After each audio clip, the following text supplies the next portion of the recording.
In this, my third pearl of wisdom during this COVID-19 lockdown, I invite you to ponder with me on discipline.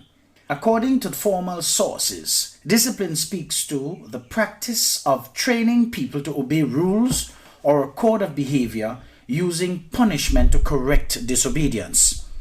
Even though in another sense, discipline speaks to the branch of knowledge typically one studied in higher education, I want, for the purpose of this podcast, to focus on the general sense of the word, which relates to what is required of us during this pandemic. I hasten to add, if we do not engage going forward with the necessary discipline, we will fail miserably, as adapting to change requires discipline, adherence to rules, procedures, guidelines, and principles.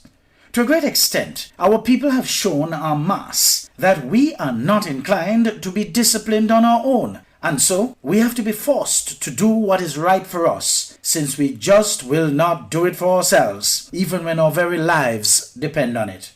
It therefore means the power of state has to be brought to bear on us for us to be protected from ourselves. If we are really serious, we will realize that it is through discipline and order that greater things are born. There is no way goodness, abundance, and even success can come to us if our affairs are not in order.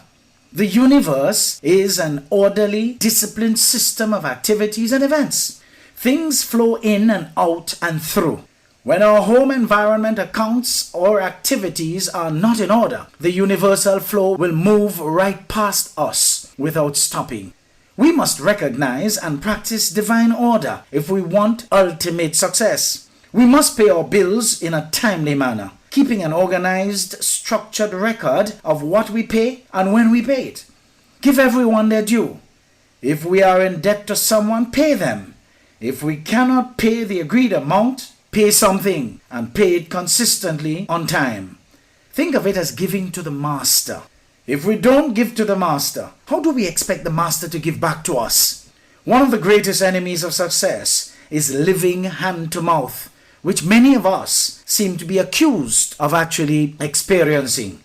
Believing we don't have enough, we will always be inclined to fail to pay, save, and give. In the universal flow, hand to mouth does not work. If we are not living in order, we will continue to meet our open mouth with empty hands. So remind yourself, folks, you do have enough to pay, save, and give. All you've got to do is to restructure your current approach, which obtained for the past, because it will not work in a post-COVID context. Discipline is not easy, but it is essential for success. Sir W. Temple has an interesting formula for discipline that is good for all ages. Hear what he says. The best rules to form a young man are to talk little, to hear much, to reflect alone upon what has passed in company, to distrust one's own opinions, and value others that deserve it. What we do upon great occasions will probably depend on what we already are, and what we already are will be the result of our self-discipline in previous years. We never will be the person we could be if pressure, tension, and discipline are taken out of our lives. Can we postpone immediate pleasures for the sake of future rewards? If we can, we have taken a giant step towards self-disciplined maturity. The infant wants what he wants when he wants it.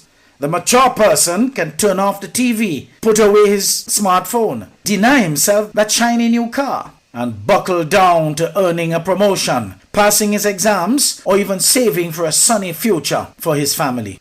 You will find that the mere resolve not to be useless and the honest desire to help other people will, in the quickest way, improve yourself. All of us want to be happily employed, but many of us regard our daily tasks as boring and tiresome. When this occurs, we are really bored with and tired of ourselves.